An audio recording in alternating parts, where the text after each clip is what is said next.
Glória a Deus. Meus irmãos, a paz do Senhor. Pode tomar o seu assento.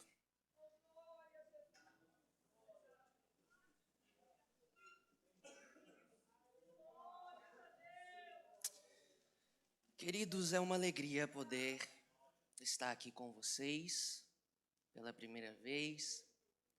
É sempre um privilégio. Nos reunimos para ouvir a palavra do nosso Deus, aprendermos, conhecermos mais daquilo que é o fundamento da nossa fé.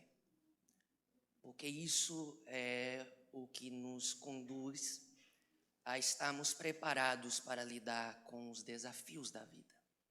A palavra. E eu preciso agradecer ao pastor Romildo pela oportunidade, pela confiança, meu amigo pastor Douglas. Que alegria, meu amigo, te conhecer. Pastor Douglas, a gente troca mensagens, imagino que uns 2 anos somente pelas redes sociais, e hoje nós tivemos a alegria de nos conhecer, nos encontrar, e eu vou ter o privilégio de ouvi-lo. O pacote veio completo. Meu amigo Gustavo, obrigado pela oportunidade, pelo contato, pela dedicação. Eu tenho certeza que Deus o honrará muito mais pelo seu trabalho, pelo seu propósito. Foi mencionado aqui que em dezembro o projeto da imersão foi apresentado para a liderança. E em dezembro o Gustavo entrou em contato comigo, falou: João, nós vamos fazer um evento aqui e será dessa forma e nós vamos te trazer. Eu falei: amém. E nós estamos aqui e eu acompanhei o trabalho do Gustavo mesmo à distância. E ver isso aqui acontecendo alegra meu coração, Gustavo. Ver jovens, pastor Gustavo, se reunindo para aprender da palavra. Isso é um privilégio. Isso é um privilégio. Pastor Hernani, que alegria te conhecer. E se torna um privilégio poder tê-lo aqui me ouvindo, mas principalmente te ouvir. Uma das primeiras coisas que o Gustavo mencionou comigo, quando falou do projeto da imersão, foi do incentivo do pastor Hernani ao preparo, ao conhecimento, em investir aos jovens, ensinar, abrir mão de alguns compromissos para estar nas segundas-feiras ensinando esses jovens. Eu fico muito feliz, pastor Hernani, privilegiado por essa oportunidade. Deus te abençoe. Meus irmãos, eu sou de Goiânia, congrego na Assembleia de Deus, Madureira. Não vou falar minha idade para não assustar vocês. Se não assusta. Semana passada, a gente se reunia lá na Faculdade Catedral da Família, junto com alguns professores, para tirar algumas fotos. E estava eu e meu pastor. Meu pastor tem 29 anos, pastor Johnny Júnior, também é muito novo. Eu sou mais novo que ele, então isso dá uma direção para você pensar quantos anos eu tenho. E aí, pastor Douglas, eu vi a irmã olhando. Falei: tem alguma coisa estranha. Aí, tiraram uma foto daqueles que estavam primeiro, chegou a nossa vez. Ela olhou assim: vocês têm certeza que vocês são professores? Novos desse jeito? Falei: sim, nós temos. Ela: eu vou ouvir a aula de vocês. Falei: glória a Deus. E isso, além de um privilégio, é uma grande responsabilidade. Além de um privilégio, é uma grande responsabilidade. Eu te convido a abrir sua Bíblia. Livro do Gênesis.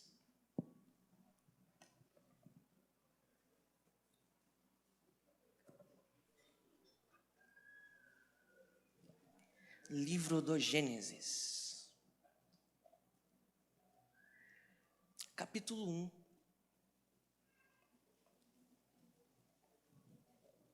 versículo de número 26. Gênesis, capítulo 1, versículo de número 26. Está escrito: e disse Deus, façamos o homem à nossa imagem, conforme a nossa semelhança, e domine sobre os peixes do mar, e sobre as aves dos céus, e sobre o gado, e sobre toda a terra, e sobre todo réptil que se move sobre a terra. Amém? Se puder deixar o texto bíblico, tá bom? Obrigado.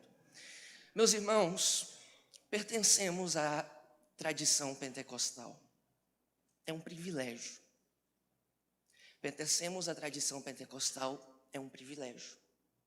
E muito significante.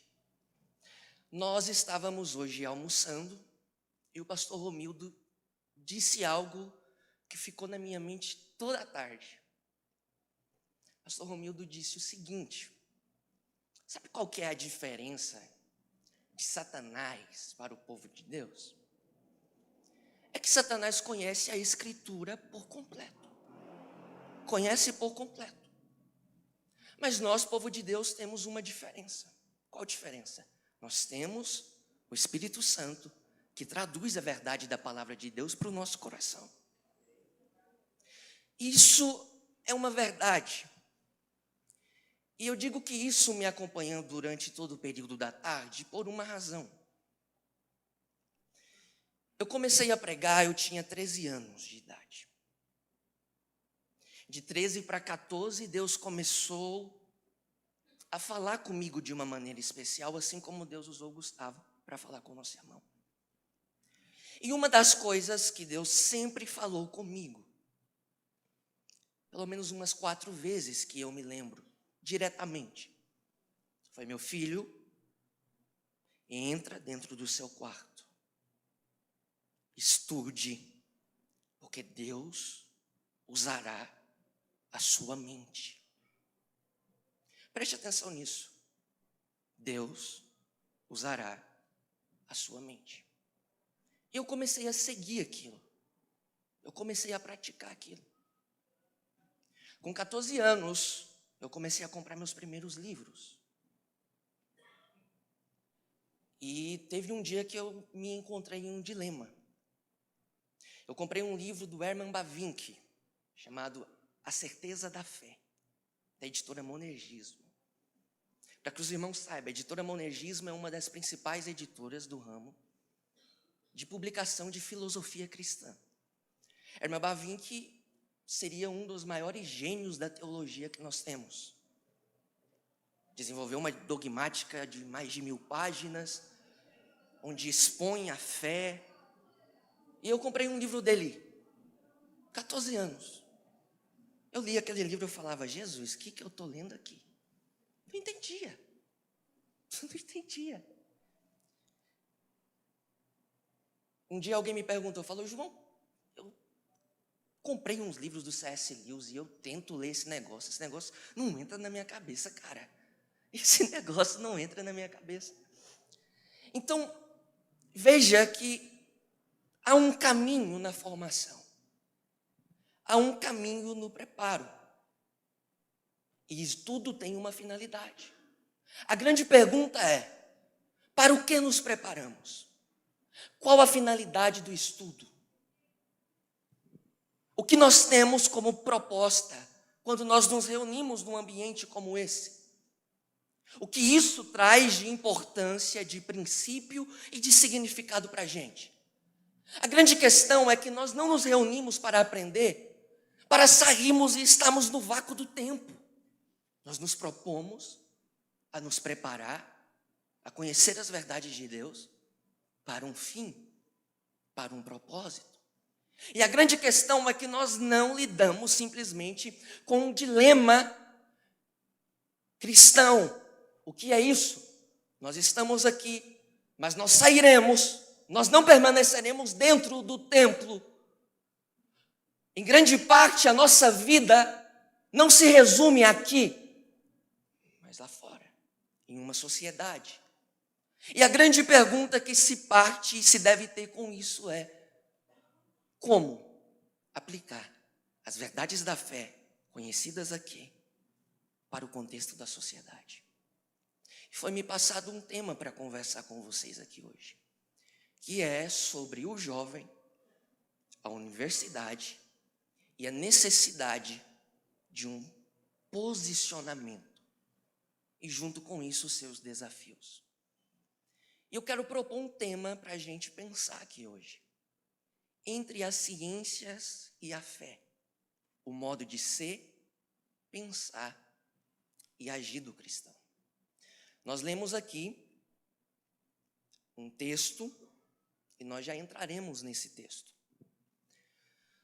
Eu disse aos irmãos que muitas das profecias que eu ouvi no início da minha fé pressupunham um propósito de Deus na intelectualidade.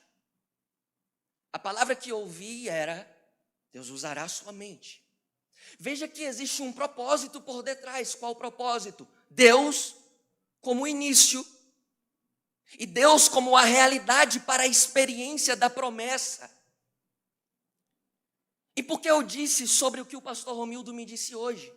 Porque mesmo que eu não compreendesse naquele momento a profundeza daquela revelação, ou mesmo que ainda não conhecendo as verdades da nossa fé com profundeza, Deus me comunicava o propósito da sua revelação. E qual era este propósito? Deus pressuposto na inteligência. Deus pressuposto no intelecto. E quando nós vamos buscar uma fonte histórica, nós vamos perceber como isso, Deus como pressuposto da ciência, Deus como pressuposto do intelecto, era uma verdade principalmente no século XVII. Quando nós olhamos para a história do Ocidente, principalmente para o século XVII, nós vamos observar que ciência e Deus andam juntas. A forma de uma sociedade de pensar, de crer, ou a universidade, em geral, pressupunha Deus como princípio da origem do seu pensamento. E se a gente olhar para isso, nós vamos perceber algumas coisas muito significantes. A primeira coisa, que dentro dos seus cursos que as faculdades ofereciam no século XVII, algumas disciplinas eram disciplinas bases, eram disciplinas centrais daquelas universidades. Sabe qual eram essas disciplinas? Direito, a medicina e a teologia. Essas três matérias eram o princípio de toda universidade dentro do contexto do século XVII. Então veja que quando se parte desse preparo de dizer que aquilo que era o ponto central da ciência, do conhecimento dessas universidades, pressupunha a fé, pressupunham Deus e tinham como base dessa reflexão, também como uma das matérias bases do pensamento, a teologia. Nós observamos como a valorização de Deus nesses ambientes eram dadas. E tem outra coisa, segundo detalhe. A teologia era tratada dentro desse ambiente universitário, desse ambiente de preparo, como a mãe das ciências. Queridos, qual que é o propósito de estudarmos, de nos prepararmos teologicamente? De conhecermos aquilo que Deus se propôs revelar. Então, se a teologia é tratada como mãe da ciência, significa que a base de todo um pensamento, de toda uma construção, partia do pressuposto Deus. Então, todas essas disciplinas tinham esse propósito. Mas, no século XVII, começa a se ter algumas dificuldades. No século XVII surge um problema. Alguém diz: dá para desenvolver ciência sem Deus? Dá para pensar ciência sem Deus? Nós precisamos tirar Deus do negócio.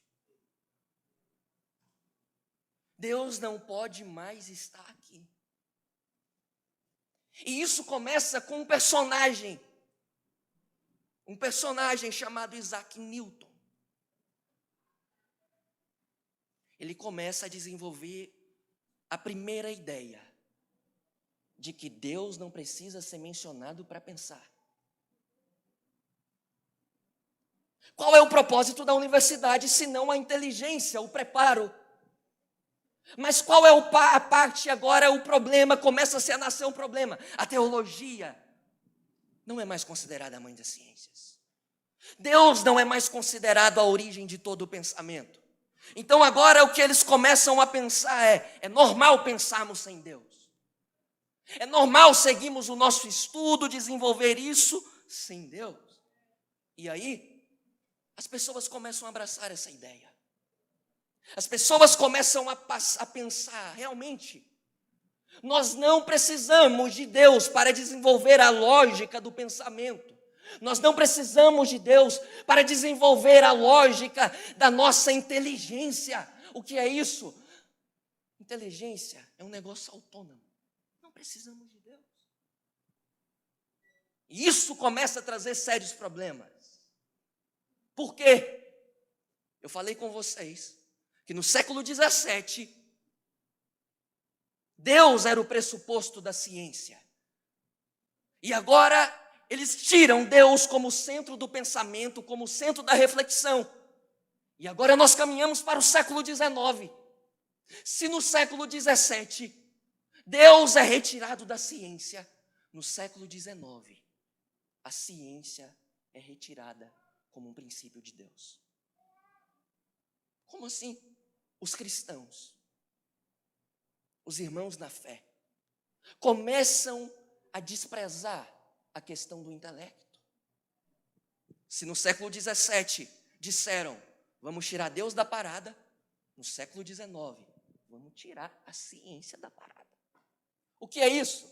Não precisa-se de pensamento para Deus. Não precisamos de Deus para elaborar a nossa lógica. Não precisamos de Deus. No século XIX o que vale é só a experiência. O que vale é só as manifestações do Espírito. Não precisamos de intelecto. Isso começa a gerar um grande problema. Então, uma grande massa religiosa começa a criticar e começa a visualizar, pastor Hernani, um problema. Fé não se é compatível com ciência. Bíblia não é compatível com ciência. O pastor Hernani falou aqui do mistério da fé, do ministério da fé, e pontuou como a fé é importante para a lógica da metafísica. Gente, como eles vão querer tirar Deus da lógica do pensamento da ciência? Isso começa a gerar uma grande dificuldade. Uma grande dificuldade. Chegamos no século XX. Eu falei com vocês da dificuldade do século XVII, que tiraram Deus como pressuposto do pensamento. Falei com vocês do século XIX, de que nossos irmãos de fé não querem mais visualizar a ciência como uma bênção de Deus. E aí, quando nós chegamos no século XX, o que nós temos? A origem da fé pentecostal. E aí eu trouxe um livro para apresentar para vocês. Pentecostal de Coração e Mente, Rick Nunes. O Rick Nunes vai mostrar nesse livro algo muito interessante. Ele vai mostrar que o movimento pentecostal é caracterizado, e foi caracterizado na história, como um movimento anti-intelectual. Mas sabe o que ele mostra? Que isso não é um problema próprio do pentecostalismo. Que isso foi um problema que só acompanhou nas consequências do que emergiu no século XIX. Então o que acontece? Os nossos irmãos pentecostais, lá do início do século XX, só tomam para si aquilo que já estava sendo propagado. Então isso não é um problema único da fé pentecostal, espera lá. Mas a gente vê esses resquícios com muita força dentro do movimento, ok? E isso vai começar a ser pontuado, uma crítica a esse anti-intelectualismo no movimento pentecostal, por muitos teólogos. Principalmente por um teólogo pentecostal, chamado Gordon Fee. Aí você vai pensar, pera lá, ele vai criticar que o movimento pentecostal é anti-intelectual? Mas ele faz parte do movimento pentecostal? Então, alguma coisa esse camarada deve ser alguém que não estuda. Ele só foi o primeiro pentecostal a conquistar o título de doutor em teologia. E aí ele vai dizer que o movimento pentecostal realmente trouxe para si alguns resquícios do anti-intelectualismo. Entretanto, isso não quer dizer que a doutrina pentecostal não seja uma doutrina inteligível. Mas o que aconteceu foi que a história acompanhou e trouxe consequências. Queridos irmãos, nós olhamos para a história, nós olhamos para a política, nós olhamos para o nosso contexto, olhamos para o Brasil, olhamos para a cultura e nós observamos que toda a nossa realidade se torna fruto de um acontecimento histórico. E isso também foi uma realidade dentro do nosso contexto do movimento. Agora, uma parte o que define a identidade pentecostal? A identidade pentecostal é definida pela nossa visualização e compreensão do fator do Espírito, como a base também da nossa fé. E o que nós fazemos? Nós simplesmente interpretamos a Bíblia. Nós interpretamos a Bíblia. A nossa fé é uma fé bíblica. A nossa fé é uma fé bíblica. Se levantam opositores ao pentecostalismo para dizer que os dons até podem ser uma realidade, mas com uma possibilidade muito rara. Bom, meus irmãos, se para afirmar isso, nós precisamos de texto bíblico para comprovar. E se você perguntar para quem diz isso uma referência bíblica, eles não vão te mencionar. Então, a grande questão é que se essa característica do movimento pentecostal é definida como um movimento anti-intelectual, é resquícios da história. É um problema para ser resolvido. É um problema para ser resolvido. E no século XX, o conhecido pai do pentecostalismo, Charles Fox Parham, ele começa a demonstrar com muita veemência resquícios desse problema. Qual problema? De enxergar Deus como ponto central para a lógica, para o pensamento. E isso começa a se tornar uma experiência muito difícil. Sim, meus irmãos. Sabe o que acontece? Ano de 1891. Charles Fox Parham se matricula em uma escola, Kansas College. Para quê? Para se preparar para o ministério. Aí você pensa, que legal, bacana. Legal. Mas quando ele está nessa escola, parece surgir um desejo nele de estudar medicina. Opa! Isso até dá uma esperança, né? O camarada quer estudar medicina. Mas aí, sabe aquela luz que vem na nossa mente, aquele pensamento rápido que vem da nossa mente, e de repente você diz, não, isso aqui é coisa do diabo. Literalmente foi isso que aconteceu. Dentro dessa escola, surge o pensamento, vamos me dedicar à medicina. Logo de imediato ele diz, não, isso aqui é coisa do diabo. O diabo está tentando me fazer acreditar que eu posso ser médico e cristão. Opa, agora aqui a gente tem um problema. A grande questão é que a visualização dele se eu me ingressar para lidar com a ciência, eu não posso ser cristão. Não posso ser cristão. Aí sabe o que ele disse? Que quando ele deixou esse pensamento da medicina, ele disse que foi uma revelação que Deus disse para ele. Assustador. Assustador.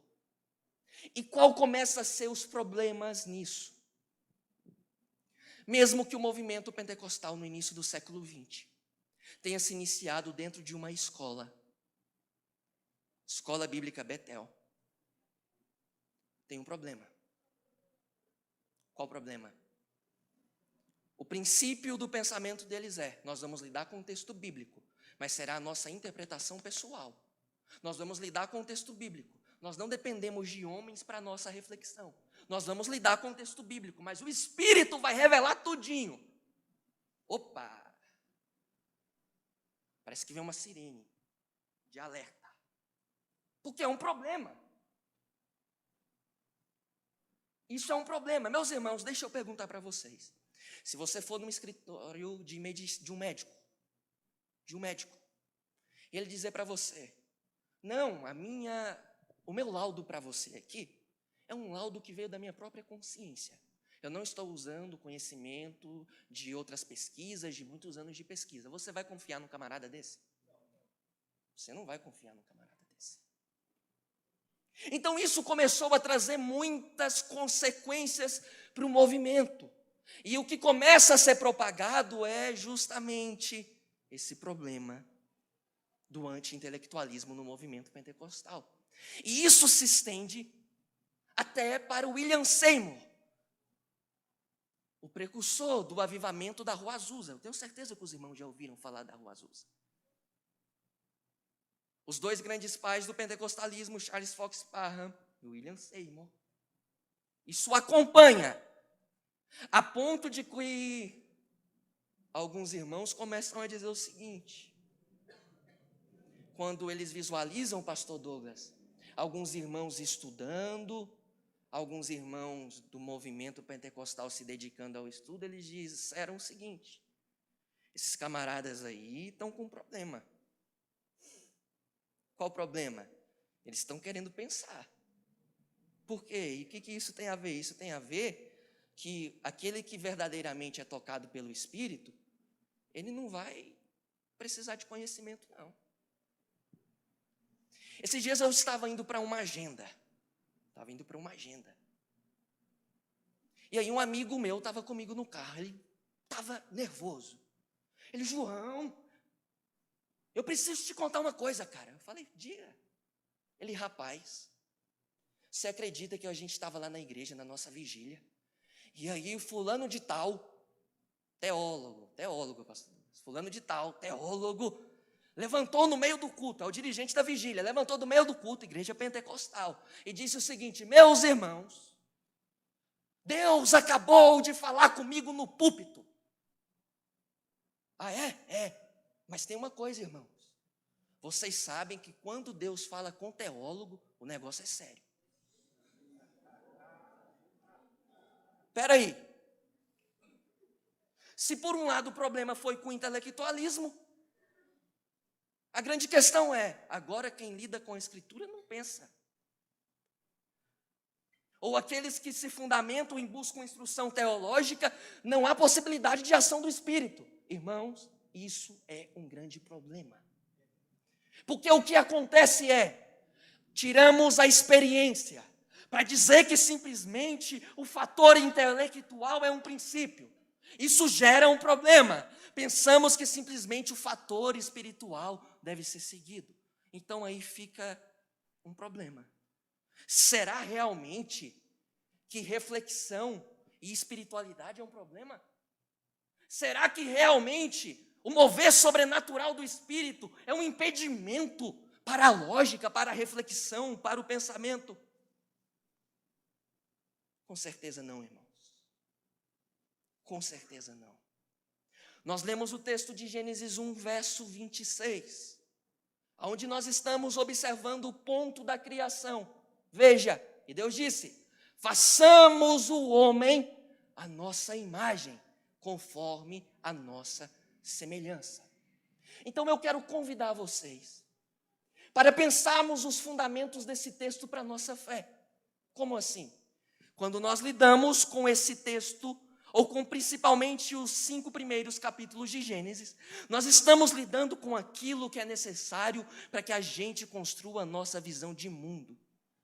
Por quê? Porque será a partir dela que nós vamos construir e identificar os fundamentos da nossa fé.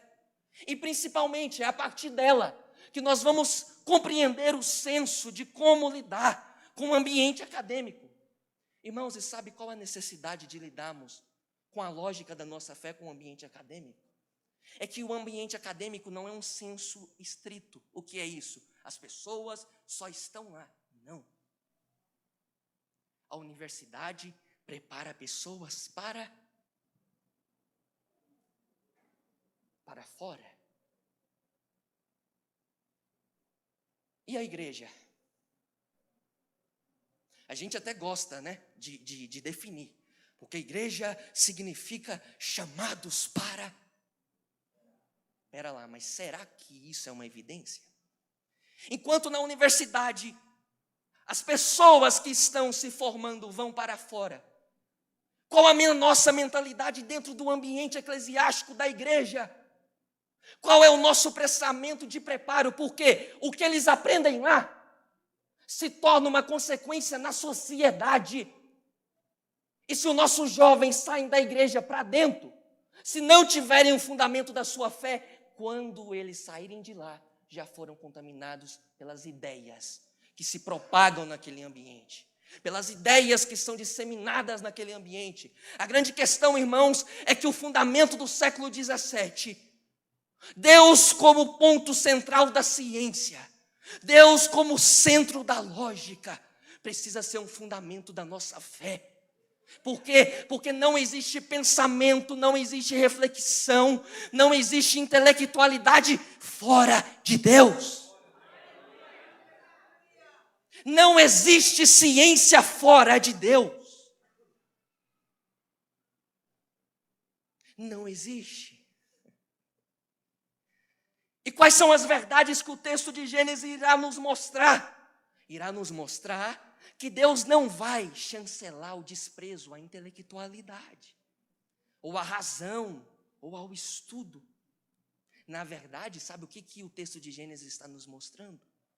Está mostrando-nos a necessidade de um apreciamento pelo conhecimento, da necessidade de compreendermos a parte fundamental da nossa fé. Por quê? Porque as Escrituras partem de um ponto, de que o homem foi criado à imagem e semelhança de quem? De Deus. E esse senso de inteligência, esse senso da comunicação, esse senso de enquanto eu falo, vocês me ouvem, vocês compreendem. Esse senso faz parte do ser humano inteligível, da inteligência. Por quê? Porque nós fomos feitos à imagem e semelhança de Deus. E esse fator é o que nos separa, homem dos animais. Por quê? O ser humano é um ser inteligente. Então o que isso vai nos mostrar? Isso vai nos mostrar que a inteligência, o pensamento, a reflexão é o ponto para que a gente desenvolva a nossa comunhão com Deus. Espera lá, agora a gente chegou num fator. A expressão da nossa comunhão, do nosso relacionamento com Deus, tem como parte de partida que o homem foi feito um ser humano inteligente.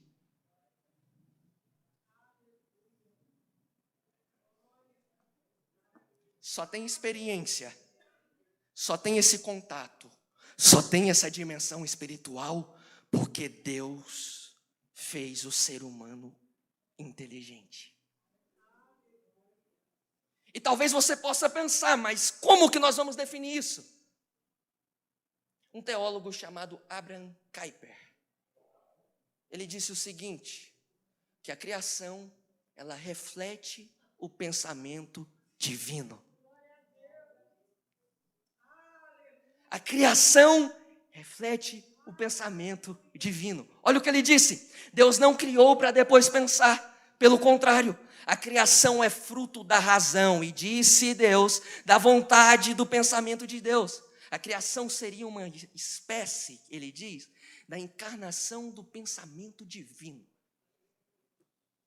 Ou seja, o ser humano expressa essa inteligência, porque ele é criado à imagem e à semelhança de Deus. Agora nós entramos, irmãos, para visualizar algo na criação do homem. E eu quero te convidar a pensar isso comigo. Quando nós olhamos para a criação de Adão, nós vamos observar 3 vitalidades que Deus faz que seja uma realidade na vida desse camarada. Primeira vitalidade, vitalidade física. Segunda vitalidade, a comunhão. E a terceira vitalidade, a vitalidade da mente. E isso aqui, de uma certa forma, nos preocupa. Por quê? Nós buscamos nos preparar fisicamente. Vamos para a academia. Somos, às vezes, quando sente uma dor de cabeça, uma gripe vem, a gente já começa a ficar preocupado. Por quê? Porque a gente quer viver. Ou seja, nós queremos estar bem fisicamente para experimentarmos essa bênção da vida, do fôlego. Outra coisa, nós queremos essa vitalidade da comunhão com Deus. Nós oramos, nós jejuamos. E se tu não faz isso, isso é um problema, tá? Isso é um problema. E acaba que a terceira vitalidade que Adão tinha, nós deixamos. O que é expressa em Adão, nós deixamos. O que é a vitalidade da mente. Parece que nós deixamos isso de lado. Buscamos a vitalidade física, buscamos a vitalidade na comunhão, mas quando se trata da vitalidade da mente, parece que a gente deixa isso de lado. Mas o grande chamado da Escritura é um chamado ao pensamento. Um grande chamado da Escritura é demonstrar que Deus tem propósito para o homem, sim, na reflexão, e que essa reflexão trará experiência. Sabe o que é essa experiência, irmãos? Nós, pentecostais, defendemos essa experiência. Sabe como que nós compreendemos a comunicação do Espírito? Porque Deus nos fez seres inteligentes. Então, se Deus expressou a lógica, o pensamento, a importância da vitalidade da mente na criação, em Jesus, na redenção, nós também vamos mostrar, ou vamos contemplar, que Deus também comunica a necessidade da vitalidade da mente nesse aspecto da cruz. Bom, irmãos, o ser humano é racional. O ser humano é um ser inteligente. A sua comunicação com Deus, a sua comunhão, esse simples fato de nos ajoelharmos, nos prostrarmos, orarmos, isso tudo faz parte da capacidade da inteligência humana. E aí alguns vão dizer, vão defender a ideia, que se Adão caiu, isso trouxe consequências para nós em relação da nossa mente. Espera lá. Se essa ideia é uma verdade, nós temos pelo menos 3 problemas. Primeiro problema, como que um incrédulo pode se tornar cristão se ele não conhece ou não entende o chamado de arrependimento? Segundo problema, como Deus pode nos considerar responsável pela verdade se não conseguimos ao menos entendê-la? Considerar responsável pela verdade. Qual verdade? A Escritura. João escreveu, santificai-vos na... Aí logo ele diz, a tua palavra é... A palavra dele é a verdade. Então isso começa a nos comunicar um fundamento. Se nós somos seres inteligentes, se a lógica faz parte da nossa realidade, nós temos uma missão, defender as verdades bíblicas. Nós temos uma necessidade, defendemos a razão da nossa fé. E nós só conseguimos defender isso por causa da vitalidade da nossa mente. Terceira coisa, se realmente a vitalidade da mente foi perdida no Éden,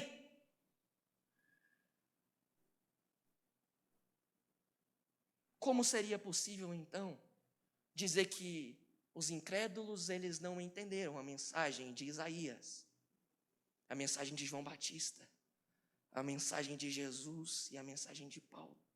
E a grande pergunta seria: se todos estes homens foram mortos, condenados pela verdade que pregavam, será que realmente o ser humano perdeu a vitalidade da mente na queda de Adão? Será que as pessoas não compreendiam mesmo a mensagem que falavam, a mensagem que expunham? Ou será que eram porque compreendiam, e o que eles compreendiam se distanciava daquilo que tinham na mente deles? A grande questão não é que não compreenderam. O grande problema é porque não crerão. Existe uma diferença. A mensagem, a defesa foi exposta, mas eles não creram na mensagem. E é por isso que a gente vê o relato bíblico desses martírios.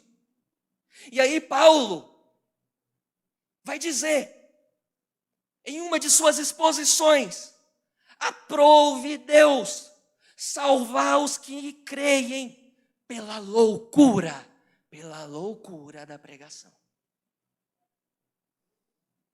Ou seja, por que a mensagem é definida como loucura? Se o que eu ouço não vem de encontro ao que eu penso, isso é loucura. A palavra direciona um fundamento, mas a minha ideia diz outra coisa. Então eu compreendo essa mensagem como loucura. É isso que Paulo está dizendo. Deus salvou pela loucura da pregação. Será que nós, dentro dessa capacidade, dentro desse propósito, no nosso meio social, nós somos capazes de sermos conhecidos pela loucura da nossa pregação?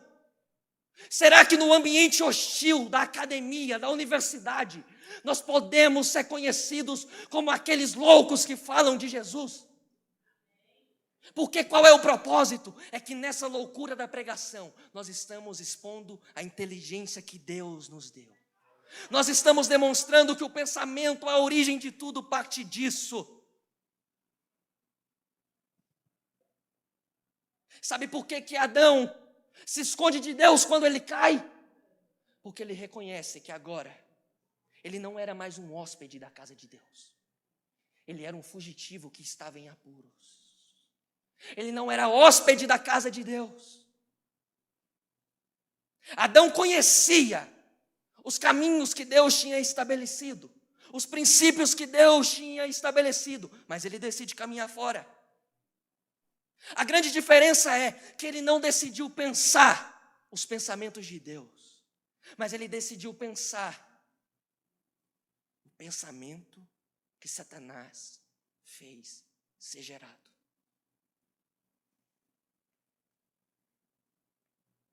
Tem um texto de Isaías, no capítulo 55, versículo 7, que é muito precioso.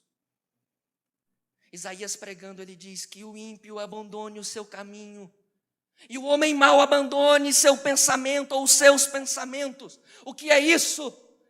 Isaías está chamando aqueles que ouvem a sua mensagem, pastor Hernani, a se arrependerem dos seus pecados, a se arrependerem. E sabe o que essa palavra arrependimento nos traz? Como lógica e fundamento, é que o arrependimento é uma mudança de mentalidade. O arrependimento é uma mudança de mentalidade. Por favor, coloca para mim Romanos 12, versículo 1.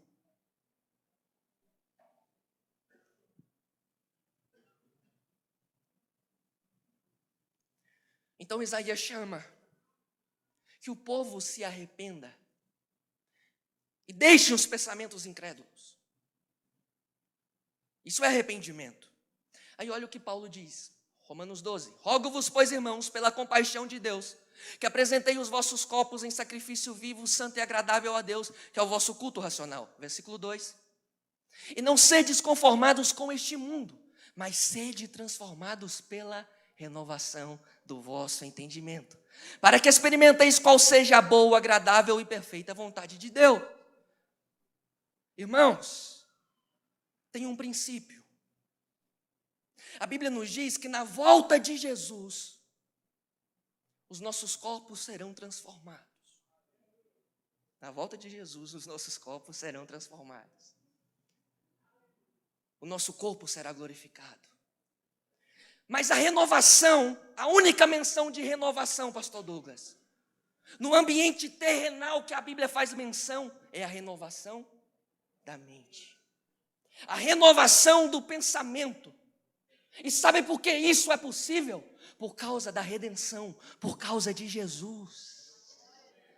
Sabe por que nós fomos encontrados pela graça, por misericórdia de Deus? E o mesmo Deus que deu a vitalidade da mente lá na origem do homem, Deus continua a reafirmar a vitalidade na mente, nesse aspecto da redenção. Então, irmãos, o pensamento, a mente, é um aspecto muito importante da soteriologia, da nossa doutrina da salvação. Sabe por quê? Mudança de mente significa deixarmos os caminhos que seguíamos, mudarmos a nossa rota. Mas por que isso é possível? Por causa que nós temos esse chamado à intelectualidade. Nós temos esse chamado a pensar. Agora a gente chega em uma questão. Quando nós olhamos para a narrativa bíblica, nós vamos observar que os homens que tiveram experiência com Deus, tiveram grande vitalidade na sua mente e pertenciam a regiões onde a intelectualidade era um fator principal. Por exemplo, Abraão. Irmãos, a Bíblia nos diz que Abraão foi amigo de Deus. A Bíblia nos diz que Abraão foi o pai da fé, pastor Enano. E Abraão, ele foi educado na região de Ur dos Caldeus, onde uma das principais bibliotecas foram encontradas. Veja a vitalidade da educação nos tempos de Abraão. Outro exemplo, Daniel. E talvez Daniel seja um exemplo que caracterize muito bem, nos comunique um propósito muito grande. Qual propósito? Que Daniel é retirado das suas terras, da sua terra natal. Foi cativo e foi viver na Babilônia. E lá ele foi chamado para estudar. Foi levado cativo, foi escolhido dentre aqueles que foi cativo e foi para estudar. Mas talvez isso nos mostre um belo exemplo de alguém que soube lidar com as ideias divergentes aos princípios de Deus, dentro desse ambiente hostil da academia, desse ideal babilônico que é proliferado no ambiente acadêmico. Primeiro ponto da educação de Daniel. E dentro do contexto da Babilônia, quando Daniel é chamado para a Babilônia, a gente vê que se desenvolve ali uma ideia, uma tese, que hoje nós podemos conhecer como pluralismo. Sabe o que é o pluralismo? Todas as visões são aceitas. Todas as visões podem ser aceitas. O que é isso? É possível, sim. Isso é uma ideia pluralista, irmãos. É possível negar a fé. Entretanto, também é possível viver em harmonia com aqueles que vivem a fé. Ou pera lá, é possível aqueles que defendem a ideologia de gênero viverem em perfeita harmonia com aqueles que são resistentes a isso. Isso é a ideia do pluralismo. E se a gente olhar para os nossos tempos, nós observamos isso com grande força no ambiente social e no ambiente acadêmico. E qual é o problema? Daniel estava submergido dessa ideia. Sabe o que foi feito lá na Babilônia? Os utensílios do templo de Deus foram colocados juntos com os utensílios da idolatria pagã. Tudo junto, no templo. Aonde deveria ser cultuado a Deus. Aonde deveria ser entoado glórias a Deus. É colocado junto com esses ideais. Isso gera um problema. Mas a grande questão não é o problema que surge, mas é a resposta daquele que tem uma fé. É a resposta daquele que tem uma fé. Ou daquele que desenvolve esse intelecto tendo a sua origem em Deus. Uma estátua é levantada. E a lei é: todos devem adorar, se prostrar diante dessa imagem. O que é isso? Pluralismo. Todas as ideias devem ser abraçadas. Todas as ideias devem ser defendidas. Todas as ideias vivem em harmonia. E aí que tem 4 camaradas loucos lá na Babilônia, que professam uma fé, que entendem o propósito de Deus, que são seres inteligentes, que não se prostram diante do pluralismo, que não se prostram diante das ideologias, que não se prostram e não deixam-se ser influenciados, porque sabem que essas ideias ferem o padrão bíblico e principalmente ferem os padrões da própria ciência. Por quê? Porque a origem da ciência é Deus. E se dentro desse próprio ambiente o que está sendo defendido vai contra esses valores. E aí a estátua, todos se prostram. Tem 3 camaradas que não. Qual que é o nome deles, irmãos?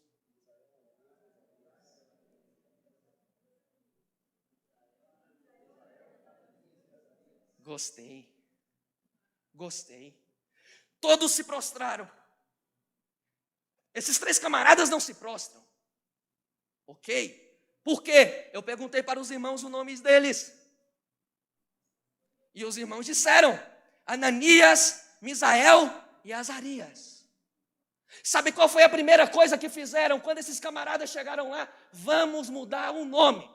E agora? Sadraque,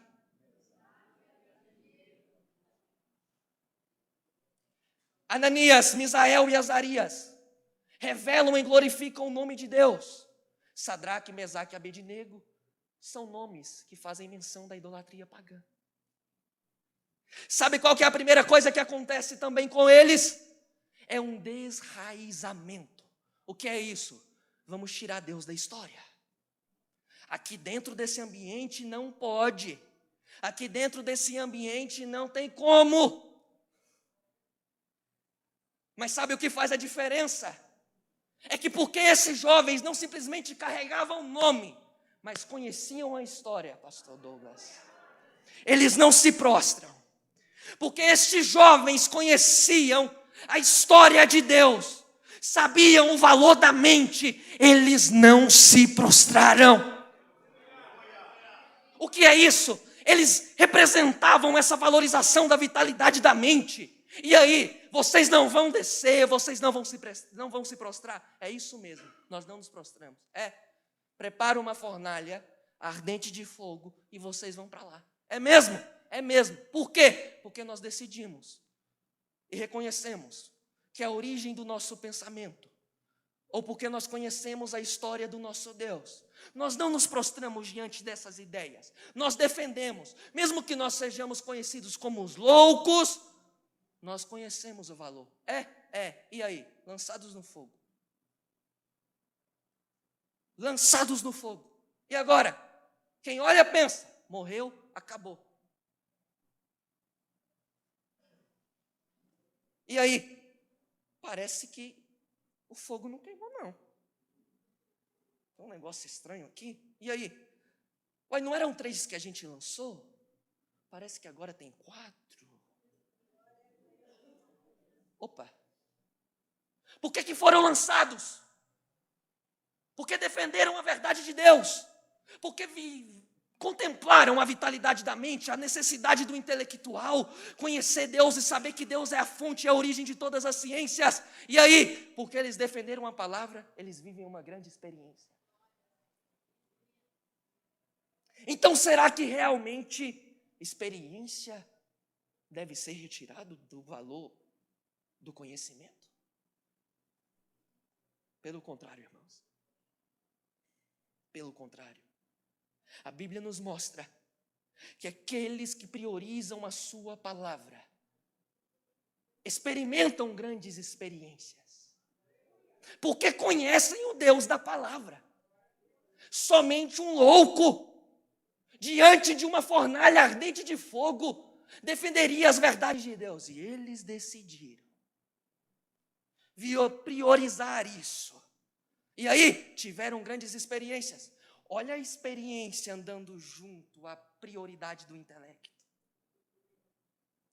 Aí a gente pensa, a gente começa a visualizar algo que dentro desse ambiente hostil da academia, nós temos que visualizar Deus como a lógica do nosso pensamento. Nós temos que visualizar Deus como a lógica da nossa reflexão.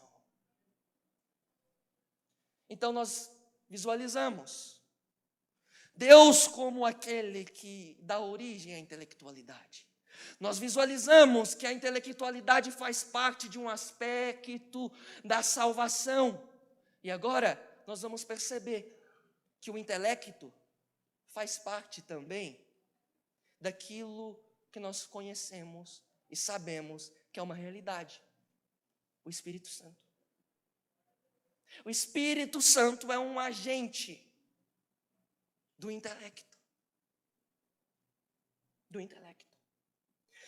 Lá em Êxodo 35, eu não vou ler, mas do versículo 30 ao 35, a Bíblia nos diz que dois camaradas, chamados Bezalel e Oholiabe, são inspirados pelo Espírito Santo, pastor Douglas, para ensinar as suas habilidades artesanais para a construção do tabernáculo.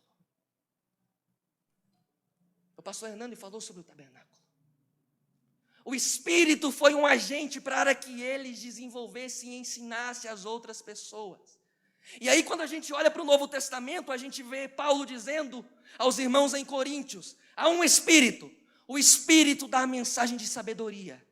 A outra pessoa lhe dá a palavra da ciência segundo o mesmo Espírito. Mas talvez o ponto central para que a gente veja o Espírito Santo como um agente do intelecto esteja lá em Atos 2.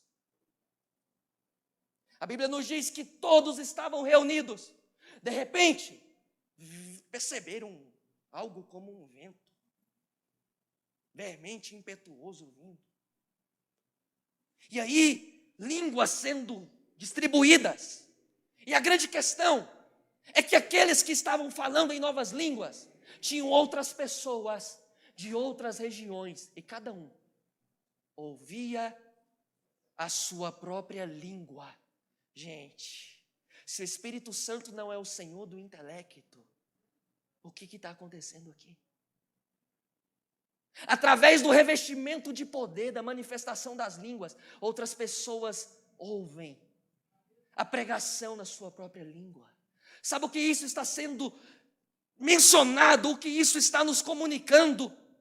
Que o Espírito, como um agente, deseja que todo ponto do nosso testemunho, todo ponto da nossa lógica, aponte para a verdade do Evangelho, aponte para a verdade da palavra. E aí, alguns se levantam e dizem: nós não estamos entendendo o que está acontecendo aqui. Esses camaradas só podem estar bêbados. O que é isso? São um bando de loucos. Pedrão se levanta. Pedrão se levanta. E aí Pedrão vai pregar. Olha o que Pedrão diz: vocês estão dizendo que eles estão embriagados. Mas sabe o que está acontecendo aqui? É o cumprimento da profecia de Joel, que disse que o Espírito iria ser manifestado. Gente, Olha a resposta de Pedro para aqueles que estão dizendo, é um bando de loucos. Ele conhece a palavra. Ele sabe que Deus é a origem daquilo. E por isso o que ele vai fazer? Ele vai demonstrar esse conhecimento e vai expor a defesa da sua fé. Veja como há essa necessidade de conhecermos a Escritura, de conhecermos a palavra, de sabermos essa necessidade da vitalidade da nossa mente. Então o que nós observamos é que o aspecto trinitário, Deus, o Pai, o Filho, o Espírito, comunicam a necessidade da vitalidade da nossa mente. E aí, aqui está o ponto. O que tudo isso está construindo? Isso está construindo que nós precisamos desenvolver uma mente cristã. Sabe o que aconteceu no Éden, irmãos? Satanás pensa por Eva. E aí, como Eva não conhece ou não se detém, ou como Eva não se deteu na palavra de Deus, ela pensa por si própria. Mas quando ela pensa por si própria, ela está refletindo o pensamento de Satanás, que pensa de modo contrário ao modo de Deus. Então, meu irmão, é duas coisas. Ou você pensa os princípios de Deus, ou você pensa os princípios de Satanás. Ou você usa a vitalidade da sua mente para a glória de Deus, ou você usa ela influenciado pelas ideologias de Satanás. Quem não se detém na palavra e não vê Deus como ponto de origem do conhecimento, corre um grande perigo de cair nessa armadilha. Sim, irmãos, isso nos está convidando a nos determos o nosso coração na verdade da Escritura, a pensarmos, a termos Deus como a origem, visualizar Deus como a origem de todas as ciências. E sabe o que isso significa? Que Deus como origem de todas as ciências significa que Ele não pode ser retirado. Ou seja, o elemento transcendental, o elemento supremo não pode ser retirado da nossa lógica. E um grande problema é que dentro do hostil ambiente acadêmico existe uma guerra, onde muitos dizem, religião e ciência não vai se misturar aqui. Religião e ciência não se misturam. E para muitos, a fé cristã e a ciência não podem andar juntas. Não podem andar juntas de jeito nenhum. Os professores dentro da academia, muitos deles, defendem religião aqui não. E se por um lado tem esse problema, também tem um problema aqueles que acreditam que dentro do ambiente religioso, que ciência também não se mistura com religião. Mas se a gente pensa isso, nós caímos em uma grande cilada. Por quê? Porque o principal elemento que nós visualizamos na lógica da nossa fé é que sim, a ciência e Deus andam juntas, porque Deus é a origem da ciência. Então nós construímos uma mente cristã, porque agora nós vamos pensar o pensamento de Deus.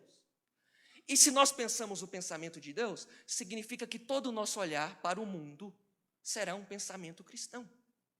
E isso nós chamamos de cosmovisão, a forma como nós olhamos para o mundo. E cosmovisão, ela detém a sua contemplação dentro de 5 olhares. Primeiro pilar da cosmovisão cristã é a crença sobre Deus, ou seja, o entendimento, a nossa teologia. Segundo pilar é a realidade atual, olhar para o agora, a metafísica, como o pastor Hernando mencionou.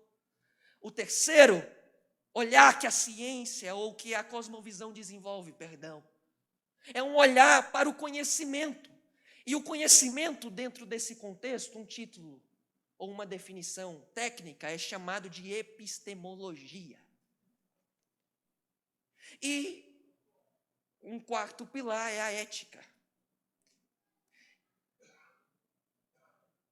E fechando esse grupo, a natureza humana, a antropologia. Então veja as 5 dimensões da cosmovisão cristã. Ou seja, resumindo, a cosmovisão cristã traz um olhar para tudo. Então, o que nós devemos compreender aqui dentro é que dentro desses 5 pilares da cosmovisão cristã, nós somos chamados a olhar para a ciência. Nós somos olhados a olhar para a ciência. Por quê? Sabe qual que é a definição da palavra ciência? Conhecimento. É uma palavra, é um termo em latim, que, em definição geral, significa conhecimento. E o que é o conhecimento, pastor Douglas? É aquilo que há a possibilidade de se tornar conhecido. E a nossa fé cristã parte de um ponto central. De um ponto central. Nós sabemos que Deus é onisciente. Deus é onisciente. Então significa que quando nós buscamos pelo conhecimento da ciência, que busca compreender a lógica das leis da natureza, nós adquirimos conhecimento daquilo que Deus já conhecia primeiramente. E tudo aquilo que Deus colocou em funcionamento. Nós lemos lá no texto de Gênesis.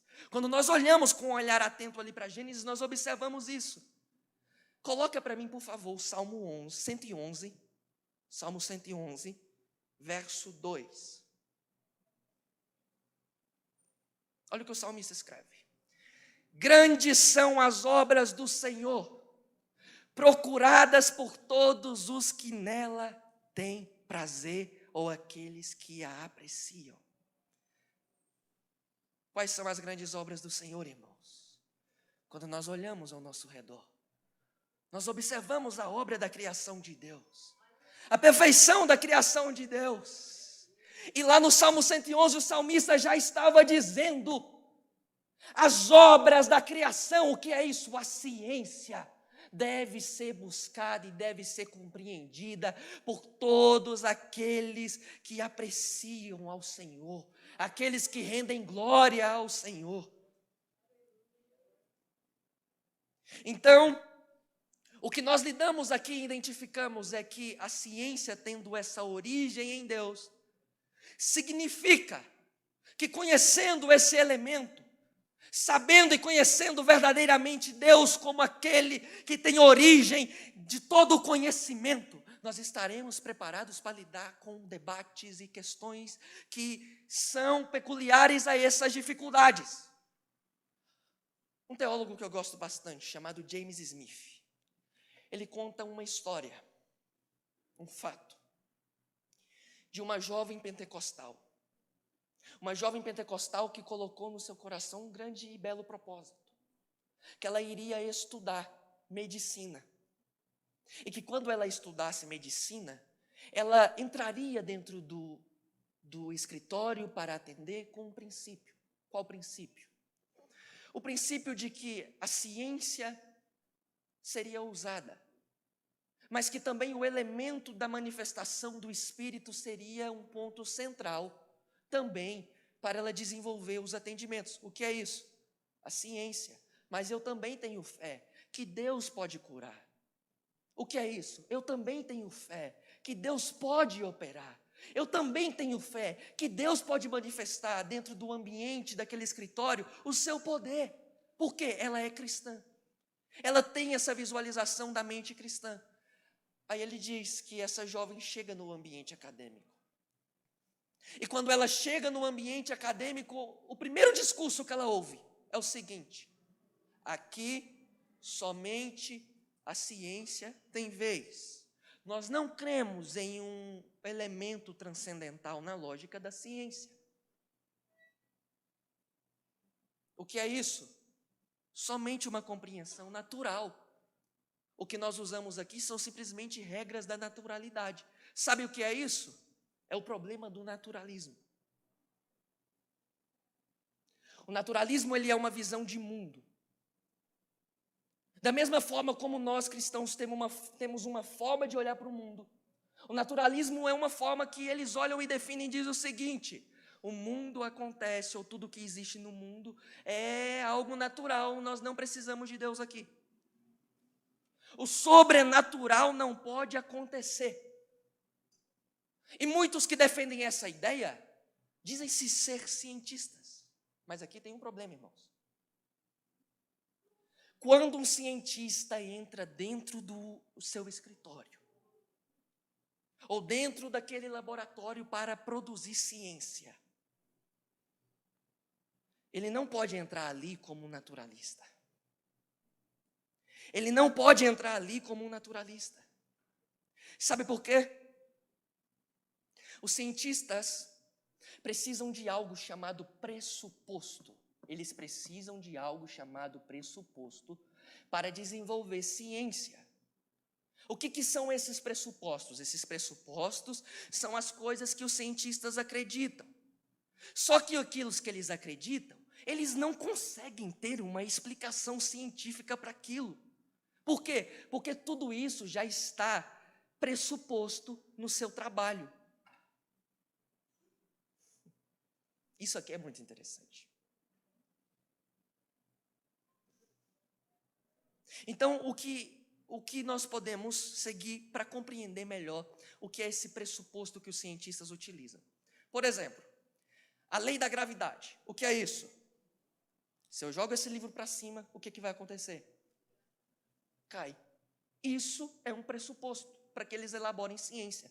Eles não conseguem explicar o porquê que se jogar esse livro, ele vai cair. Eles simplesmente têm uma definição. Qual é a definição disso? Lei da gravidade. Então, eles não conseguem definir o porquê isso acontece.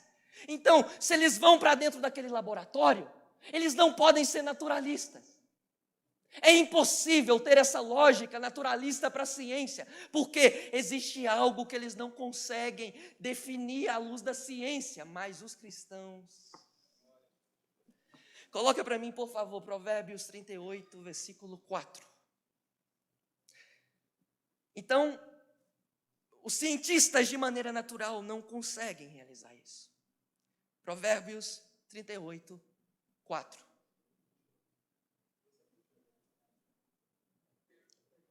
Provérbios 38, 38. 38, 4.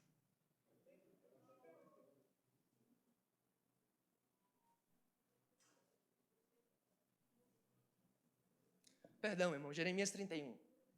Jeremias 31. Jeremias 31, por favor.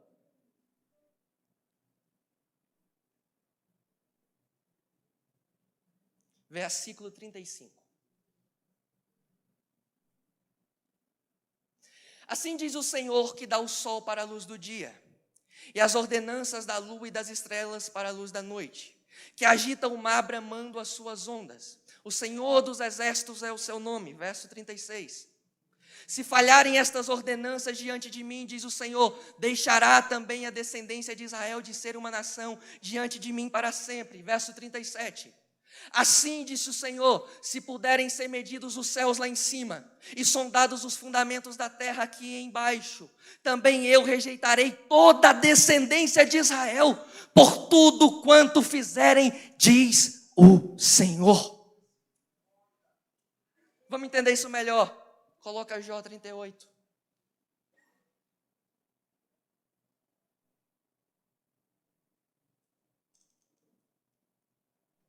Versículo de número 4. Deus vai fazer alguns questionamentos para Jó. Olha o que Deus vai perguntar para Jó. Onde estava tu quando eu fundava a terra? Faze-me saber se tens inteligência.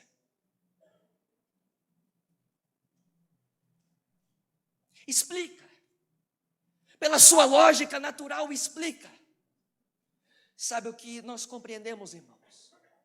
Que aquilo que ninguém consegue explicar, aquilo que no ambiente hostil da academia é proliferado, é compartilhado, nós que temos uma fé sabemos que Deus é a razão de tudo, que Deus é a origem de tudo. Aquilo que a medicina não consegue explicar, nós sabemos que é a nossa crença em um Deus do sobrenatural operando. É um Deus sobrenatural operando. E esse mesmo Deus, irmãos, é o mesmo Deus que opera salvando. É o mesmo Deus que opera libertando. É o mesmo Deus da nossa fé pentecostal e que nós somos chamados a conhecê-lo, a percebê-lo como origem da nossa lógica e do nosso pensamento. Somente Deus. Então, quando você entrar dentro daquele ambiente da academia, não tenha medo de falar de Deus. Demonstre que você conhece a razão da sua fé. Demonstre como Deus é a origem daquilo que tudo se discute. Mas só tem uma forma, irmãos, de compartilharmos isso. Quando nós conhecemos verdadeiramente a Escritura. Quando nós encontramos prazer na lei de Deus. Deus não pode ser tirado da nossa lógica. Aquilo que nós construímos aqui, em eventos como esse de aprendizado, devem ser compartilhados lá fora, onde a hostil idealização é compartilhada, aonde destruidores de valores estão tentando negar o princípio de Deus. Precisamos saber lidar com esse ambiente hostil para defendermos a verdade da nossa fé. Eu quero orar com você. Fique em pé, por favor.